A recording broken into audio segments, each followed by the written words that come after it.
Hello friends, welcome to my channel. ఈరోజు word అంటే breakup. దీని తెలుగులో విడిపోవటం అని అంటారు.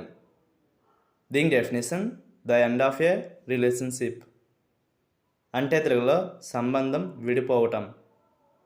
దీనికి సంబంధించిన కొన్ని ఫోటోలు చూద్దాం. వాటితో ఇంకా బాగా అర్థం చేసుకోవచ్చు.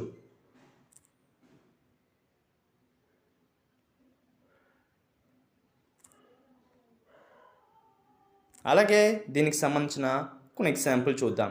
ఫర్ ఎగ్జాంపుల్, ఫస్ట్ది, she was devastated by the breakup of her marriage అంటే తెలుగులో ఆమె వివాహ బంధం విడిపోవడంతో కృంగిపోయింది. దీని next example and fine example, she turned to drugs after the breakup of her marriage అంటే తెలుగులో ఆమె వివాహం విడిపోయిన తర్వాత డ్రగ్స్ వైపు మొగ్గు చూపింది. ఈ వీడియో మీకు నచ్చితే లైక్ చేయండి. మరిన్ని వీడియోల కోసం మా ఛానల్ని సబ్స్క్రైబ్ చేసుకోండి. Thank you friends.